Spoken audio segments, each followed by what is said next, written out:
না না পিপি, আমি বলতে চাইছিলাম যে তোমার একটা ফোন কলে যে সুর করে সোনাঝুরি গ্রামে চলে গেল ছোটকার খোঁজ নিতে, তার সমস্ত কাজকর্ম ফেলে। এটা কেমন অদ্ভুত শোনাচ্ছে না, সেই জন্য আমি বলছিলাম কি পিপি, আর কিছু না। মানে বিশেষ করে আমি সেটাই বলতে চাইছিলাম। তুই বাজে বকশি, যা এখান থেকে।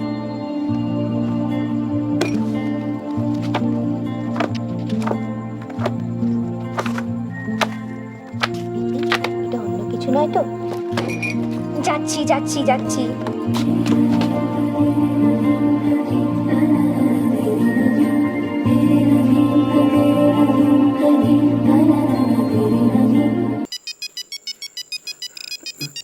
কার ফোন মেজবাবু? যার ফোন আসার ভয় একদিন অফ করে রেখেছিলাম, তার। দামিনীর। কথা বলবেন না? না।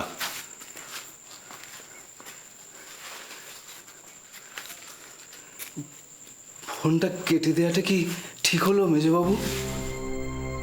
এত ভয় পেলে চলে না কানাই। ভয় করে কি হবে? ফিরে গেলে দেখা যাবে, তখন যা হয় তাই হবে। তার আগে মনটাকে তেতো করে কোনো লাভ নেই। না, আমি সেই জন্য বলছিলাম না। বলছিলাম মামুনির সঙ্গে কথা বললে নতুন কিছু জানতে পারতেন। নতুন করে আর জানার কি আছে কানাই? সুখেন যা বলে গেল তাতে তো। সেই জন্যই তো বলছি মেজবাবু, এত দূরে থেকে কলকাতায় কি ঘটছে আমরা তো জানতে পারছি না। মামুনির সঙ্গে কথা বললে অন্তত জানা যেত কিছু, যেটা সুখেন জানে না। আপনি কথা বলুন মেজবাবু, অনুরোধ করছি। আপনি কথা বলুন, বলুন মেজবাবু। হ্যালো। ফোনটা এতদিন বন্ধ করে রেখেছিলে কেন? যাতে তোমার সঙ্গে কথা বলতে না হয়, সেই জন্যে। তাই নাকি? তাহলে আজ জয়েন করলে সব দম ফুরিয়ে গেল? না, যখন দেখলাম তোমার স্পাই সুখেন এই পর্যন্ত পৌঁছে গেছে, তখন বুঝলাম তোমার নাগালের আড়ালে তো আর থাকতে পারবো না। সেই জন্য অন করলাম। তাছাড়া আমার অনেক ইম্পর্টেন্ট ফোন মিস হয়ে যাচ্ছিল। বলো, ফোন করলে কেন? ও হ্যাঁ, একটা কথা। এখন থেকে আর কোনো কৈফিয়ত তুমি চেও না। তোমায় কোনো কৈফিয়ত আমি দেবো না। বাহ, কথাগুলো বেশ পুরুষালী শোনাচ্ছে তো।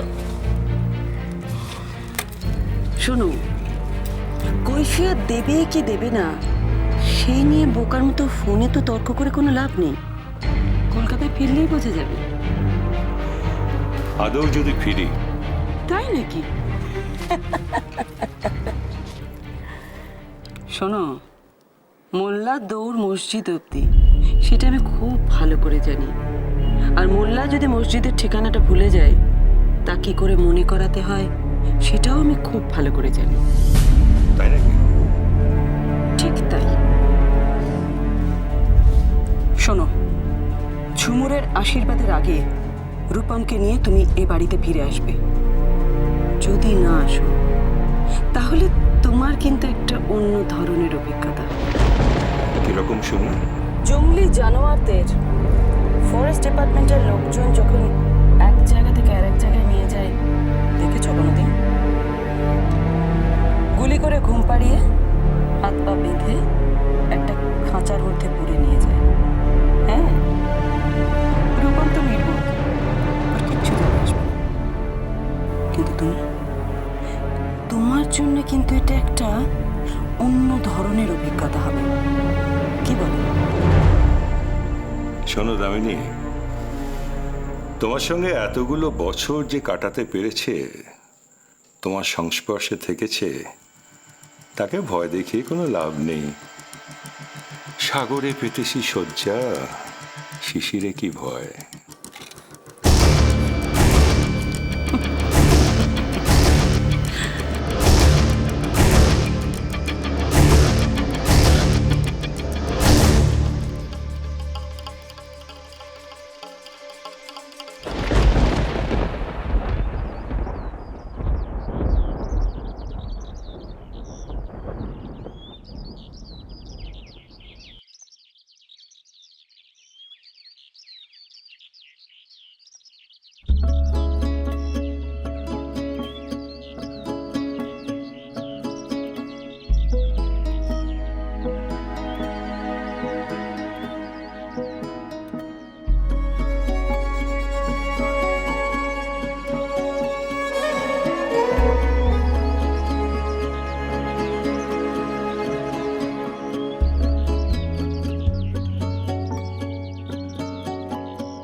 করছো?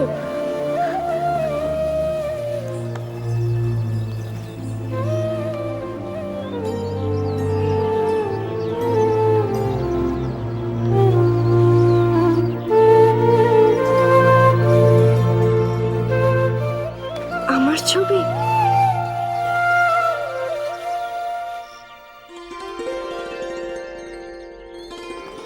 তুমি এঁকেছো?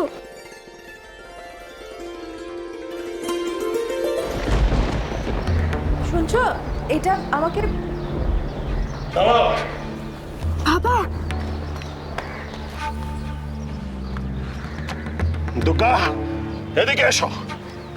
বাবা, কি ব্যাপার? হ্যাঁ, তুমি এখানে কি করছো?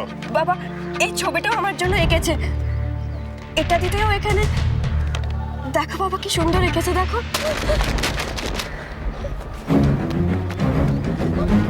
তোমাকে তোমাকে আমি কতবার বারণ করেছি না এখানে আসবে না, দুর্গার সঙ্গে দেখা করবার চেষ্টা করবে না।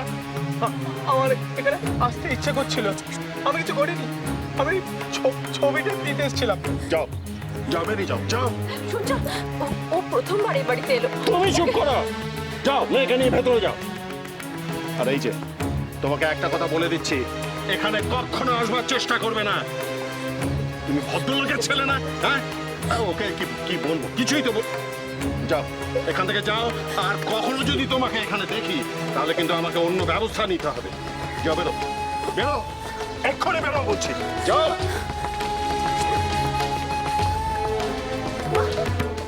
দুর্গা, চলে এসো, চলে এসো, তুমি চলে এসো বলছি। ওকে কিছু করো না। চলে এসো। ওকে নিয়ে যাবে না এখান থেকে, ওকে নিয়ে যাবে না। কোনো দোষ করিনি ও। কোনো দোষ করিনি।